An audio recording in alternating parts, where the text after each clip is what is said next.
కాశీలో వచ్చి 3 రోజులు ఉంటే మళ్ళీ 3 రోజులు అంటే పగళ్ళ రాత్రులా అని అడగద్దు. రాత్రులు పగళ్ళు కలిపి ఉంటే అటువంటి వారి యొక్క ఖాతాలో, జీవుడి ఖాతాలో వీడు అశ్వమేధ యాగం చేశాడు, రాజసూయ యాగం చేశాడు అని వెయ్యండి. అందుకే కాశీ ఎందుకు ఎడతారో తెలుసా అండి? కాశీ వచ్చి చెయ్యాలని ఏం లేదు, కాశీ వచ్చి ఉండు చాలు, నువ్వు చేసేసినట్టే. నువ్వు చేయగలవా సశాస్త్రీయంగా రాజసూయ యాగం? కుదురుతుందా ఈ రోజుల్లో? నువ్వు రాజ్యం ఎలా పట్టాభిషేకం చేస్తావు, నువ్వు ఎలా గుర్రాన్ని వదులుతావు, అశ్వమేధం ఎలా కుదురుతుంది? కుదరదు, అసలు కలియుగంలో లేదు. లేకపోయినా ఫలితం ఎందుకు ఇస్తారంటే ఒక్క కాశికావాసము వలన ఇస్తారు. ఇంత తేలికగా పుణ్య సముపార్జనమునకు వేరొక స్థానము బ్రహ్మాండమునందు లేదు జీవుడికి. పనికి మాలిన చోట్లకి వెళ్ళి ఉంటాం, 3 రాత్రులు 3 పగళ్ళు ఇక్కడికి వచ్చి నిన్ను కటికోపవాసం చెయ్యమని చెప్పలేదు. ఇంద్రియ నిగ్రహంతో ఉండాలి, భగవంతుని యందు మనసు పెట్టి ఉండాలి. కాలకృత్యములు తీర్చుకునే సమయంలో కూడా పరమేశ్వరుడు స్ఫురణ యందు ఉండాలి. నిద్ర లేస్తూ ఒక్కసారి తెలివి వచ్చి లేచి నిలబడగానే ఓం కేదారేశ్వరాయ నమః, ప్రదోష వేళ కాగానే ఓం కేదారేశ్వరాయ నమః, చాలా 2 నామాలు. అది అన్నంత మాత్రం చేత ఆయన పొంగిపోతాడు. ఇక్కడ ఉన్నంత కాలం వేరొకరికి సహాయం చేయడం, క్రమశిక్షణతో జీవితాన్ని గడపడం. ఏ నియమపాలనం చెయ్యాలని మనం ఇక్కడికి వచ్చామో ఆ నియమపాలనము చెయ్యడంలో వైక్లభ్యమును పొందకుండా చూసుకుంటూ ఉండాలి. ఇది చెయ్యగలిగితే 3 రాత్రులు 3 పగళ్ళు ఉంటే వాడు అశ్వమేధము రాజసూయము చేసినట్టు వెయ్యండి. 5 రాత్రులు 5 పగళ్ళు ఉంటే అలా ఉన్నవాడికి సశాస్త్రీయముగా గురువుగారి పాదములు పట్టి గురువుగారి ఇంటికి వెళ్ళి గురువుగారి ఇంట్లో ఉండి గురువుగారు భిక్ష తీసుకురమ్మన్నప్పుడు తీసుకురావడం, దర్భలు తీసుకురారా అంటే దర్భలు తీసుకురావడం, గురువుగారు అగ్నికార్యం చెయ్యమన్నప్పుడు అగ్నికార్యం చేయడం, బ్రహ్మచారి అగ్నికార్యం చెయ్యాలి, అగ్ని ఎందు సమిధాదానము అని సమిధ వెయ్యాలి. ఆ కూర్చుని చెయ్యక్కర్లేదా అంటే రోజు సమిధాదానం చేస్తాడు, సమిధాదానం చెయ్యాలి బ్రహ్మచారి. సశాస్త్రీయమైన జీవితాన్ని గడుపుతూ గురుముఖత 4 వేదములు చదువుకుంటే, ఎందుకంటే ఒక వేదంలో పుట్టినవాడు వేరొక వేదం చదువుకునేటప్పుడు మళ్ళీ ఉపనయనం చేసుకోవాలి ఋగ్వేదం చదివితే. కానీ కాశీపట్టణం వచ్చి 5 రాత్రులు 5 పగళ్ళు ఉన్నాడు అనుకోండి, వాడు 4 వేదములు గురువుగారి దగ్గర అత్యంత భక్తి శ్రద్ధలతో చదువుకుని గురువుగారి యొక్క పరిపూర్ణమైన అనుగ్రహమును పొందినవాడైతే వాడు ఎటువంటి జీవితాన్ని పొందినవాడవుతాడో అటువంటి జీవితాన్ని పొందినవాడు అని వేసేస్తారు ఖాతాలో. ఏమి ఎక్కడి నుంచి వస్తుంది ఆ ఫలితం రమ్మంటే? ఏమి చెయ్యమని లేదు. కాశీ వచ్చి 5 రాత్రులు 5 పవళ్ళు ఉండు చాలు. భగవద్భజన చేసుకో, పెద్దల సేవ చేసుకో, గురువుగారి సేవ చేసుకో, ఈశ్వరుడు యొక్క నామం పలుకు, చక్కగా భజన చేసుకుంటూ గడుపు, భగవన్నామ సంకీర్తనం చెయ్యి, ప్రవచనం విను, పుణ్యకథ పఠనము చేస్తుండు, శివనామము చెప్తుండు, విష్ణునామమును కీర్తిస్తుండు, దేవాలయములను దర్శనం చేస్తుండు చాలు. ఇలా ఉన్నంత మాత్రం చేత రాత్రి శబ్దము చేత సూచింపబడేది అది. ఏ అజ్ఞానము దహించుకుపోవడానికి జీవుడు కొన్ని కోట్ల కోట్ల కోట్ల జన్మలుగా చేసినటువంటి పాపరాశి నశించిపోయి భగవంతుడికి దగ్గర అవడానికి మీకు కొంత పుణ్యబలం మీ ఖాతాలో ఉండాలి. పుణ్యబలం భోగానుభవము కొరకు కోరకూడదు. బాగా గుర్తుపెట్టుకోండి ఈ మాట. మీరు ఒక పుణ్యం చేస్తూ ఇది నన్ను రక్షించుగాక అన్న శబ్దాన్ని భోగానికి అన్వయం చేశారనుకోండి, ఉత్తర క్షణంలో ఈశ్వరుడు దాన్ని అందుకే కేటాయించేస్తాడు. కేటాయిస్తే ఏమవుతుందో తెలుసా అండి? నేను ఇది చేశాను, నాకు ఈ ఫలితం ఇచ్చేస్తాడు. ఇచ్చేసి అది అనుభవింప చేసేస్తాడు. ఒక మంచి సుఖాల్లో దాన్ని ఇచ్చేస్తాడు. మీరు అలా నడిచి వెళ్తున్నారనుకోండి, మీ చెప్పులు పట్టుకొచ్చి అక్కడ పెడతారు, అయిపోయింది మీకు అక్కడతో ఓ పుణ్యం. మీరు అడిగారే నాకు భోగం కావాలన్నారు, నీ చెప్పులు ఎట్టుకొచ్చేవాడు పెడతాడు నీ కాళ్ళ ముందు, పెట్టారా లేదా? ఇప్పుడు అయిపోయింది నీ పుణ్యం. అది కావాలా? ఆ పుణ్యం పరమేశ్వరుణ్ణి చేరుకోవడానికి అడ్డొస్తున్నటువంటి అడ్డంకులను తొలగించేదిగా మార్గం చేసేదిగా కావాలా? అలా చెయ్యాలనుకుంటే దాన్ని భోగంగా మార్చమని అడగకూడదు.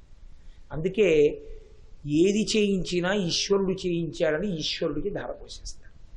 ధారపోస్తే ఏమవుతుందంటే దాన్ని ఈశ్వరుడు దేనికి తీసుకుంటాడంటే కొన్ని కోట్ల కోట్ల కోట్ల కోట్ల జన్మల తర్వాత తన వైపుకి తిరగవలసిన వాణ్ణి ఇప్పుడే కొద్ది జన్మలలో అథవా ఈ జన్మలోనే చిట్ట చివరిసారి ఈ శరీరం చచ్చిపోవడమే చచ్చిపోవడంగా, అంటే ఇక పుట్టడు. అందుకే ఒక గడుసుకవి ఒక మాట అన్నాడు, ఈశ్వర నేను నీకు ఇక్కడ నమస్కారం చేస్తున్నాను కాబట్టి ఇక నాకు మళ్ళీ నమస్కారం చేయవలసిన అవసరం లేదన్నాడు.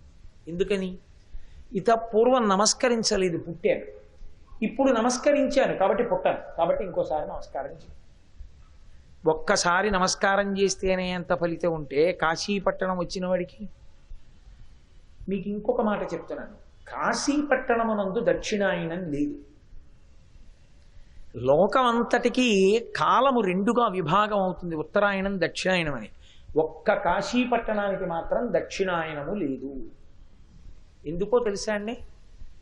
దక్షిణాయనము సాధనా కాలము. దక్షిణాయనంలో చచ్చిపోయాడండి వాడు దురదృష్టం అంటారు. దక్షిణాయనంలో చచ్చిపోతే దురదృష్టం అని ఎందుకంటారో తెలుసా? రేపు ఎంసెట్ ఉండగా ఇవాళ టైఫాయిడ్ వచ్చింది అనుకోండి, ఏమిటో పాప ఆయన దురదృష్టం అంతా బాగా చదువుకున్నాడు పిల్లాడు, రేపు ఎంసెట్ అంటే ఇవాళ టైఫాయిడ్ ఏమిటి అంటారు. అంటే రాయవలసినది వ్రాయలేడు. దక్షిణాయనమునందు మరణం అంటే ఉపాసన చేయవలసిన కాలంలో శరీరం లేకుండా పోయింది. పడవలేనివాడు నది దాటలేనట్టే ఇది లేనివాడు ధర్మకార్యాచరణం ఏం చేస్తాడు? కాబట్టి చెయ్యలేడు. కాబట్టి అయ్యో పాపం ఇది పడిపోయిందిరా వీడికి దక్షిణాయనంలో, దురదృష్టవంతుడు అన్నారు. అసలు నిజంగా మాట్లాడితే దక్షిణాయనమునందు చెయ్యడము, దక్షిణాయనమునందు మరణము పాపహేతు అని శాస్త్రముల యందు లేదు. చాలామంది దురభిప్రాయం ఏమిటంటే దక్షిణాయనంలో చచ్చిపోయినటువంటి వాడు పాపిష్ఠ అని. అలా ఏం లేదు శాస్త్రంలో. దక్షిణాయనం అంటే దక్షిణ మార్గము, ఉత్తరాయణం అంటే ఉత్తర మార్గము. తప్పించి దక్షిణాయనంలో చచ్చిపోతే వాడేం చెడ్డవాడు కాడు, మహాత్ముడైన వాడు ఇప్పుడు పోతే ఏమిటి? అసలు కాశీ పట్టణానికి దక్షిణాయనం లేదు, అంతా ఉత్తరాయణమే. ఉత్తరాయణం అంటే ఏమిటో తెలుసా అండి? ఉత్తరాయణమునకు ఓ లక్షణం ఉంటుంది. దక్షిణాయనం అంటే విమానాన్ని దింపడం, ఉత్తరాయణం అంటే విమానాన్ని ఎత్తడం. అది తేడా. రావణాసురుడు పుష్పక విమానాన్ని తీసుకొస్తాడు. ఎక్కడి నుంచి? కుబేరుణ్ణి ఓడించి తనది కానిది తనదిగా తెస్తాడు. అందుకని ఉత్తరాన్నించి అలకాపురి నుంచి లంకకి కింద వరకు తీసుకొచ్చేస్తాడు. అంటే ఈ శరీరాన్ని పరమేశ్వరుడు ఇస్తే దీన్ని భోగాలకి వాడుకోవడం, దీన్ని ధర్మపథంలో నిలబెట్టకపోవడం, జీవుణ్ణి సంస్కరించుకోకపోవడం, పైనుంచి కిందకి దింపుకోవడం పుష్పక విమానాన్ని. రాముడు ఏం చేస్తాడు? అది ఎక్కి పైకి ఎడతాడు, అయోధ్యకి పట్టాభిషేకానికి ఎడతాడు. రాముడితో పుష్పక విమానం ఎక్కినవాడు పాడైన వాడు కాడు, రావణుడితో పుష్పకం ఎక్కినవాడు నాశనమైనవాడు, భోగముల కోసం తిరిగినవాడు. రాముడు ఎక్కినప్పుడు ఎక్కితే ఎంతమంది ఎక్కినా వాడికి చోటు ఉంటుంది పుష్పక విమానంలో. అంటే ఎంతమంది మోక్షం పొందినా అయిపోయే సీట్లని ఉండదు, సాధన చేసుకుంటే ఇంకోడు వస్తాడు. ఇప్పుడు అది ఉత్తర దిక్కుగా వెడుతుంది, పైకి ఎడుతుంది. ఉత్తర దిక్కుగా పైకి వెళ్ళి అయోధ్యలో పట్టాభిషేకం, శ్రీరామ పట్టాభిషేకం. శ్రీరామ పట్టాభిషేకానికి వానరములే నీళ్లు తీసుకొచ్చాయి, నదుల నుంచి సముద్రముల నుంచి జలములు. రాముడు నరుడిగా పుట్టాడు. పైకి ఎక్కడము అంటే మోక్షం, కిందకి దిగడము అంటే భోగం. కాబట్టి ఉత్తరాయణము లేదు, ఇక్కడ దక్షిణాయనము లేదు, అంతా ఉత్తరాయణమే. అంటే ఇక్కడికి వచ్చిన వాడికి ఈశ్వరుణ్ణి చేరుకోవడానికి దగ్గరకి వెళ్ళిపోతాడు. అందుకే ఇక్కడికి వచ్చి భోగం అడగవద్దు. కాశీ పట్టణంలో భోగం అడగకూడదు. మీకు భోగం కావాలంటే దక్షిణ కాశీ వెళ్ళిపోవాలి, దక్షారామం వెళ్ళాలి. కొడుకు ఉద్యోగం కావాలి, నాకు ఐశ్వర్యం కావాలి, కూతురికి పెళ్ళి అవ్వాలి, నాకేదో ఐశ్వర్యం కలిసి రావాలి, ఇలాంటి కోరికలు ఏమైనా ఉంటే ఉత్తర క్షణంలో అనుగ్రహించేవాడు భీమనాథుడు. అందుకే మీరు నేను కాదు భోగం అనుభవించేది. దక్షారామంలో భీమనాథుడు లోకంలో ఎవరు అనుభవించనంత భోగాన్ని అనుభవిస్తాడు. అసలు ఆయన ఉత్సవాలకి యమధర్మరాజు గారి యొక్క పత్ని ధూమ్నోర్ణ అని ఆవిడొచ్చి కళాపి చల్లుతుంది, లక్ష్మీదేవి ముగ్గులు పెడుతుంది. ఆయన మేడ మీద ఉంటాడు, కింద ఉండడు అంతరాలయంలో. మేడ మీద ఉండి ఏకాదశి నాడు సాని గృహానికి ఎడతాడు. మాణిక్యాంబ గృహానికి అమ్మవారు నిద్రపోయిన తర్వాత అర్చకులు ఇప్పటికీ రాత్రి వచ్చి తెరవేసేసి చప్పుడు అవ్వకుండా ఉత్సవమూర్తిని తీసుకెళ్ళిపోయి అమ్మవారి గుళ్ళో, మాణిక్యాంబ గుళ్ళో పెట్టి తలుపులేసేసి బయట నందీశ్వరుణ్ణో చండీశ్వరుణ్ణో కాపలా పెట్టి వెళ్ళిపోతారు. మళ్ళీ మర్నాడు గుట్టు చప్పుడు కాకుండా బ్రాహ్మీ ముహూర్తంలో వచ్చి నిశ్శబ్దంగా తలుపులు తెరిచి ఉత్సవమూర్తిని తీసుకెళ్ళి పైన పెట్టేస్తారు. అంటే అందరూ ఉపవాస తిథిగా భావించే ఏకాదశిని ఆయన భోగతిథిగా వాడుకుంటాడు. అంత భోగం. అందుకే పరమశివుడికి ఉన్నంత భోగము ఎవరికీ లేదు, పరమశివుడికి ఉన్నంత వైరాగ్యము ఎవరికి లేదు. అందుకని భోగం కావాలంటే దక్షిణ కాశీ వీళ్ళు, మోక్షం కావాలంటే కాశీ. ఇక్కడికి వచ్చి భోగం అడక్కో, అక్కడికి వెళ్ళి మోక్షం అడగద్దని నేను అన్నా. అది కూడా పెద్ద భోగమే, కానీ ఇక్కడ భోగం మాత్రం అడక్కో. వ్యాసుడంతటి వాడు దెబ్బతిన్నాడు. కాబట్టి కాశీ కైవల్య ఫలదాన కల్పవల్లి. కాశీపట్టణం కైవల్యాన్ని ఇస్తుంది. ఇక ఇక్కడే ఉండి ఇక్కడే చచ్చిపోతే వాడంత భాగ్యవంతుడే లేడు. ఎందుచేత అంటే ఒకానొకప్పుడు మనుష్య ప్రాణులందరూ పరమేశ్వరుణ్ణి ప్రార్థన చేశారు. కలియుగారంభంలో మన పనుకున్న ప్రార్థన జరుగుతూ ఉంటుంది, ప్రజాపతులు చేస్తూ ఉంటారు. అయా కలియుగం అంతా పాపభూయిష్టంగా ఉంటుంది కదా, కలిపురుషుడి యొక్క ఉద్ధతి కదా, మేమేం చెయ్యాలి, మరి మాకు తేలికగా మోక్షం వచ్చే మార్గం ఏమైనా చెప్పండి అన్నారు. ఆయన అన్నాడు, దర్శనాత్ అభ్రసదసి, ఇచ్చేస్తానన్నాడు. చిదంబరం వెళ్ళి నన్ను దర్శనం చేయండి, మోక్షం ఇచ్చేస్తాను. ముందు అలాగే అని సంతోషపడిపోయి ఇలా అన్నాడు. ఆ తర్వాత అన్నాడు ఎవరో, ఒరే చిదంబరం వెడితే ఓ ఇబ్బంది ఉందిరా, శివదర్శనం ఇస్తామని నించోపెడతారు, నించోపెట్టి తలుపులు తీస్తారు. తలుపులు తీసి ఒక కిటికీలో ఉంటుంది, అందులోంచి చూడండి అంటారు. ఇలా నీరాజనం ఇస్తారు, మారేడు దళాల మాల వేసి ఉంటుంది. తలుపు కిటికీ తలుపులు వేసి వెళ్ళిపోండి అంటారు. ఈ నించున్నవాడు ఎవరు, నిజాయితీ పరుడు ఉంటాడు. వాడు అంటాడు, ఒరే నాకేం కనపడలేదు అక్కడ, నీకేమైనా కనపడిందా శివలింగం అంటాడు. అంటే గడుసు వాడు ఉంటాడు. వాడు అంటాడు, అది కనపడలా నీకు, నల్లగా లేదు శివలింగం, పక్కన పానమట్టం లేదు అంటాడు. అబద్ధం. అక్కడ ఎవరినో వెళ్ళి అడిగాడు అనుకోండి, అనుమానం తీరక, ఏమంటే అక్కడ లోపల శివలింగం లేదేమిటండి అన్నారు అనుకోండి, అదే చిదంబర రహస్యం అంటారు. అందుకే చిదంబర రహస్యం అని పేరు. చిదంబర రహస్యం ఏమిటంటే ఆకాశము శివలింగంగా ఉంటుంది అక్కడ. ఆకాశం అంతటా నిండిపోయినవాడు ఎలా తీసుకొచ్చి పెడతావు అక్కడ. అందుకని అంతటా నిండినవాడు ఎక్కడా ఉన్నాడు కాబట్టి అక్కడే ఓ మారేడు దళాల మాలేసి వాడే వీడంటారు. అది లోపల జ్ఞాన పరిపుష్టి చేత చేయవలసిన దర్శనం. అంచేత ఎలా కుదురుతుంది, వెళితే మాత్రం ఏమర్థం అవుతుంది, చిదంబర రహస్యం. అర్థం కాని దాన్ని ఏమంటారంటే చిదంబర రహస్యం అంటారు. అందుకనే అయ్యా మేమేదో తెలియక అలాగే అన్నాం కానండి, ఇంకో మాట చెప్పండి. అలా కుదరదు. దర్శనాద భ్రసదసి, మాకేమీ చిదంబరం పెడితే అర్థం కాలేదు, ఇంకో మాట ఏమైనా చెప్పండి అంటే పరమేశ్వరుడు అన్నాడు, సరే జననాత్ కమలాలయే, తిరువారూరులో పుట్టండి, త్యాగరాజ స్వామి వారు పుట్టిన ఊళ్ళో ఇచ్చేస్తాను మోక్షం. చాలా సంతోషం మహాప్రభు, తేలిక వచ్చేశారు. అప్పుడు గుర్తొచ్చింది, ఎవరో పుట్టడం మన చేతిలో ఎక్కడుందిరా, అమ్మకి నిప్పులు ఎక్కడొస్తాయో, అమ్మ కడుపులో కదా మనం ఉన్నాం. ఆర్టీసీ బస్సు నుంచి విమానం వరకు ఎక్కడైనా పుట్టచ్చు. అందుకని అయ్యి బాబోయ్ ఇదేంటి ఇంత మాయ చేశాడినా అని మళ్ళీ వెళ్ళి, అయ్యా మీరు అన్నారు కానండి, తెలియక అలాగే అన్నాం కానీ తేలికని కుదరదు, ఇంకేమన్నా చెప్పండి మాకు అంటే ఆయన అన్నాడు, ఓ పని చేయండి, స్మరణాత్ అరుణాచలేశ్వరాయ నమః అని అరుణాచల క్షేత్రాన్ని ఎప్పుడూ తలుచుకుంటూ ఉండగలవా. చచ్చిపోయే ముందు తలుచుకోవడం మనసు లక్షణం కదండి. చచ్చిపోయే ముందు మనసు కొడుకు మీదో కూతురు మీదో బంధువుల మీదో ఇనపెట్లో డబ్బు మీదో ఉంటే తలుచుకోవడం నా మీద పెట్టద్దు బాబాయ్, కష్టం. ఇంకో మాట చెప్పండి, పోనీ ఓ పని చేయి, కాశీలో చచ్చిపోతావా, కాశ్యాంతు మరణాన్ముక్తి, నీ పనులన్నీ అయిపోయాయిగా, కొడుకుల్లో పుట్టేశారు, మనవలు పుట్టేశారు, ఇంకా నువ్వు ఊళ్ళు ధరించవలసింది ఏమీ లేదు, పెద్దవాడు అయిపోయావు, ఎలాగో కనపడ్డ వాళ్ళందరితో అంటున్నావుగా, ఉందో లేదో వైరాగ్యం. ఉన్నది నిజమైతే ఇక సూర్యుడు నడిని పశ్చిమ దిక్కుకు వాలిపోతున్నాడని నమ్మితే కాశీ వెళ్ళుండిపో, ఉండిపోతే ఏమవుతుంది, చచ్చిపోయేది ఏదే ఇక్కడ చచ్చిపోతే ఏమవుతుంది, మోక్షం వచ్చేస్తుంది. అదేంటండి ఇక్కడ చచ్చిపోతే మోక్షం ఎలా వచ్చేస్తుందండి అంటారేమో, ఇక్కడ మోక్షం ఎందుకు వస్తుందో చెప్పారు. అందుకే కాశీ కైవల్య ఫలదాన కల్పవల్లి, ఇది కల్పవృక్షము యొక్క తీగ వంటిది, లేదా కల్పవృక్షము యొక్క అనుగ్రహము వంటిది. మోక్షాన్ని అంత అలవోకగా ఇయ్యగలదు. ఇక్కడ వచ్చి ఉన్నా ఈశ్వరుడికి దగ్గర పడతాడు. ఇందాక నేను చెప్పిన ఫలితాల వల్ల. ఎందుకో తెలుసా అండి, ఇక్కడ కాశీపట్టణంలో ఒక లక్షణం ఉంది, ఇక్కడ కలియుగం లేదు, ఎప్పుడూ కృతయుగమే. మీకు అదో లక్షణం.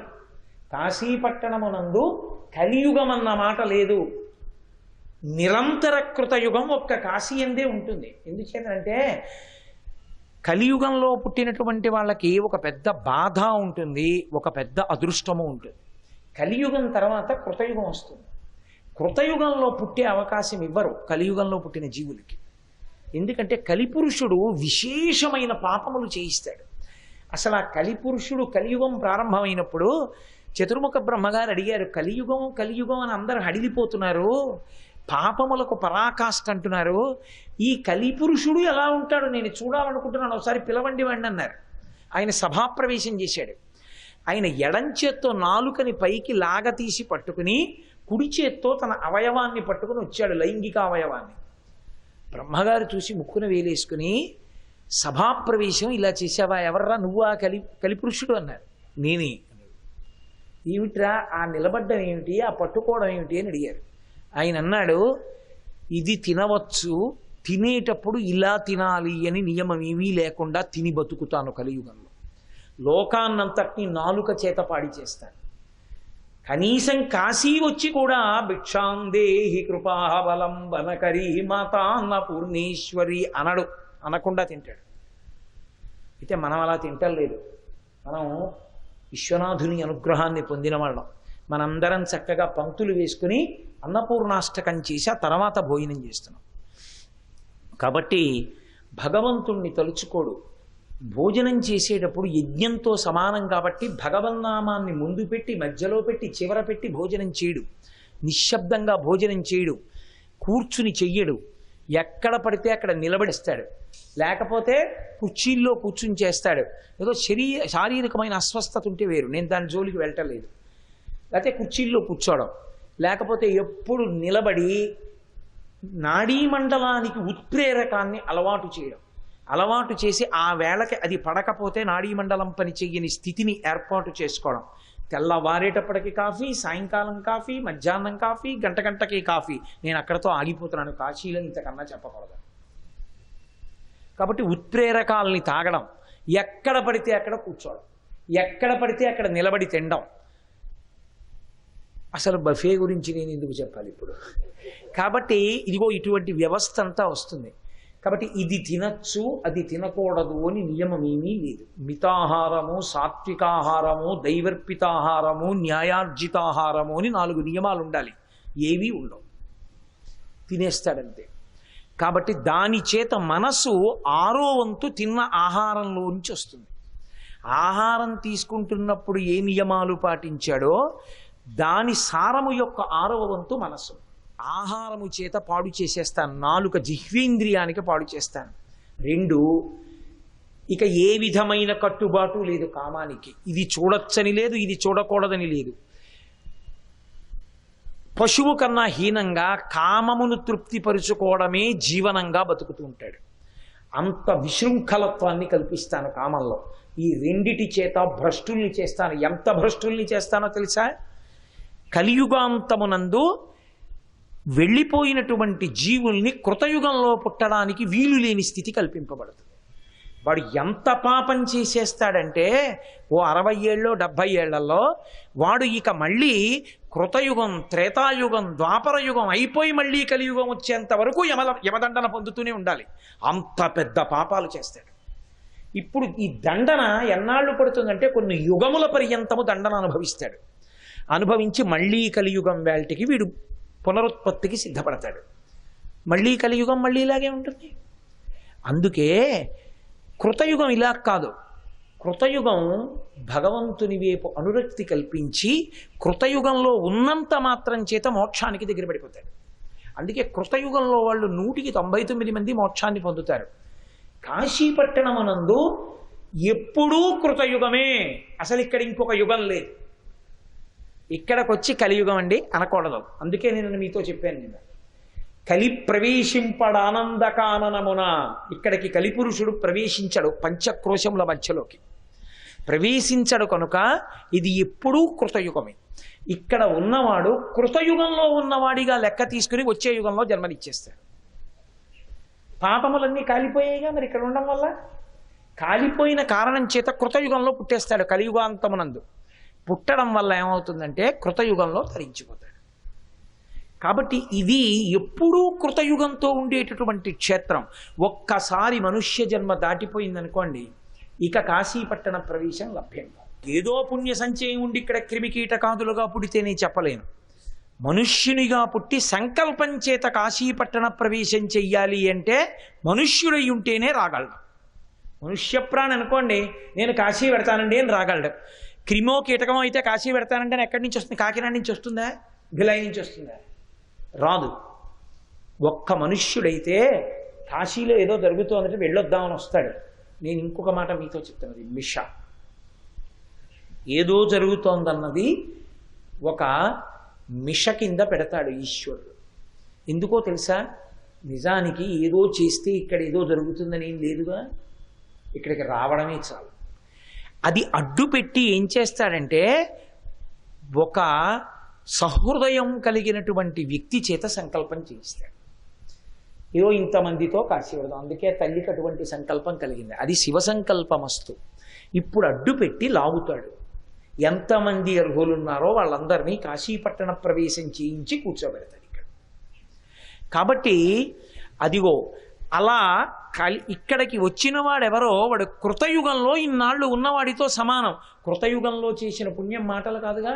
అందుకే ఇక్కడికి వచ్చి ఎంత చిన్న పని మీరు చెయ్యండి, అది అద్భుతమే. అది మిమ్మల్ని కాపాడేస్తుంది. ఎప్పుడూ కృతయుగం, ఎప్పుడూ ఉత్తరాయణం ఉండేటటువంటి ఏకైక పట్టణం బ్రహ్మాండమునందు కాశీ ఒక్కటే. కాబట్టి ఇటువంటి కాశీపట్టణమునందు కాశీ కైవల్య ఫలదాన కల్పవల్లి. ఈ కాశీపట్టణం గంగ గారాబు నిచ్చెలికెత్తే కాశీ. ఈ కాశీపట్టణం గంగమ్మకి గొప్ప ప్రేమమూర్తి అయినటువంటి అనురాగపూరితమైనటువంటి చెలికెత్తే. చెలికెత్తే రాణి ఇద్దరు పక్క పక్కనే ఉంటారు. అందుకే కాశీ గంగ విడదీయలేరు, కాశీ గంగా అంటారు. ఆ గంగకి కాశీకి అంత అనుబంధం. కాశీలో నిలబడి గంగని విమర్శించిన, గంగలో నిలబడి గంగ దగ్గరికి వెళ్ళి ఏదైనా కాశీపట్టణాన్నన్నా మహాపాపం. అందుకే గంగ గారాబు నిచ్చెలికెత్తే కాశీ, సుర నరోరగ దైత్య సంస్తుత్య కాశీ.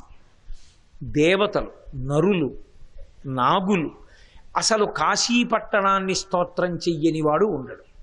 మీరు ఎక్కడైనా ఉండండి లోకంలో, బ్రహ్మాండంలో కాశీ కాశీ కాశీ అంటే చాలు. కాశీ అన్నందుకు అంత గొప్ప ఫలితాన్ని ఇస్తారు. నేను మీతో ఒక యథార్థం చెప్తున్నాను. దీన్ని వేదమునందు స్మృతి అంగీకరించింది. మీరు ఏదైనా నది దగ్గరికి వెడితే స్నానం చేస్తే ఫలితం, గంగని స్మరిస్తే ఫలితం. గంగ గంగ గంగ అంటే చాలు. అందుకే గంగ గంగే. అటువంటి గంగ కాశీ ఎందుంది. కాబట్టి సుర నరోరుగ దైత్య సంస్తుత్య కాశీ. ఇక్కడ అందుకే లోకంలో ఒక మాట చెప్తారు, ఎక్కడికి వెళ్ళు మృత్యుభయం ఉంటుంది. ఇక్కడికి వెళ్ళిన వాడికి మృత్యుభయాన్ని విడిచిపెట్టి వెళ్ళొచ్చని చెప్పారు. ఎందుకంటే ఒకవేళ నిజంగా ఎవడైనా ఇక్కడ చనిపోతే ఇక వాడంతటి ధన్యాత్ముడు లేడు లేడు లేడు, మోక్షమును పొందాడు. ఏమిటి గుర్తు అంటే ఒక మాట చెప్పారు, పాలిండ్లు కదలంగ పసిడిపయ్యద వీచు అచలాధిపుని కూర్మి ఆడుబిడ్డ, ధుత్కారమునరించు తొండంబు ముక్కున శిఖరారావంబు జిలుకు డుంఠి, ప్రత్యక్షమై వచ్చి భాగీరథి గంగ మృదుల హస్తము సాచి మేనునివురు, ప్రథమోత్తముండు భృంగి భయరక్షణార్థంబు పాలాగ్రమున తీర్చు భసితరేఖ, దక్షిణ శృతి మీదుగా ధాత్రి త్రెళ్ళి పెద్ద నిద్రకు మాగన్ను పెట్టువేళ, పంచజనులకు తారక బ్రహ్మ విద్య అభవుడు ఉపదేశమునరించునప్పుడు కాశీ. అది కాశీపట్టణం యొక్క వైభవం.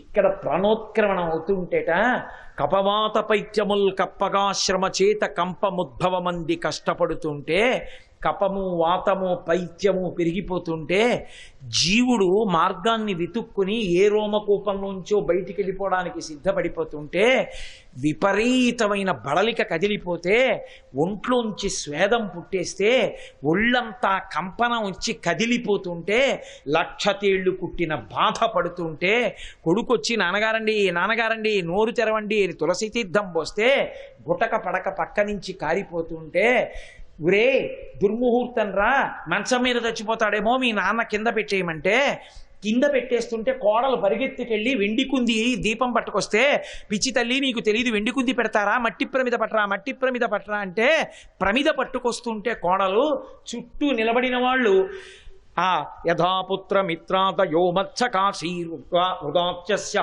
కీదృశీయో తదంతి తదా దేవ దేవేశ గౌరీశ శంభో నమస్తే శివాయోత్యజస్రం బ్రవాణి శంకర భగవత్పాదులు. ఆ చుట్టూ నిలబడిన వాళ్ళు పుత్రులు మిత్రులు వీళ్ళందరూ అయ్యో అయ్యో అయ్యో నాన్నగారండి నాన్నగారండి నాన్నగారండి అని అరుస్తుంటే చాప మీద పడుకోబెట్టేయండి అని చెప్పి కాళ్ళు చేతులు పట్టుకుని చాప మీద పెట్టేస్తుంటే మంచం మించి కింద అయ్య బాబోయ్ నేను చచ్చిపోతున్నానులా ఉందని హడలు పుట్టేస్తుంటే భయంకరమైన రూపాలతో దూతలు నిలబడి పాశములు పట్టుకుని వికటాట్టహాసం చేసి వేసి జీవుణ్ణి లాగుతుంటే తులసి తీర్థం గుటక పడక పైకి వచ్చేస్తుంటే ఒక పక్క నుంచి చుట్టూ చేరిన మిత్రులు అరే రే రే రే రే ప్రతిరోజు వాడు కంఠంలో హారం వేయించుకునేవాడు పుష్పహారం కొన్ని వేల మంది కూర్చుని వాడి ప్రసంగాలు వినేవారు వాడు వెళ్ళిపోతుంటే కాళ్ళ మీద పడి నమస్కారం చేసేవారు అలాంటి వాడిని చిక్కి చాప మీద పడుకోబెట్టి వాడి తలకట్టున ప్రమిద పెడుతోంది ఆ కోడలు అని వాళ్ళు ఏడుస్తుంటే వీడికి ప్రాణోత్కరణం అయిపోతుంటే శంకరులు అన్నారు నేను భయపడుతూ రాను శంకరా బతికున్నన్నాళ్ళు ఏ నీ పాదములు పట్టి ఆరాధన చేశానో ఆ పంజరములోకి చేరిపోతున్న పక్షిని సర్వేశ్వర మలినమైన చెమట పట్టిన బట్ట తీసి విసిరి పారేసినట్టు ఈ శరీరాన్ని వదిలి పారేసి నమస్తే శివాయో త్యజస్రం బ్రవాణి శివ వచ్చేస్తున్నాను నీ సన్నిధానానికని దీన్ని విసిరి పారేసి నీలోకి రావాలి. శ్రీ ఉమామహేశ్వర పరబ్రహ్మార్పణమస్తు.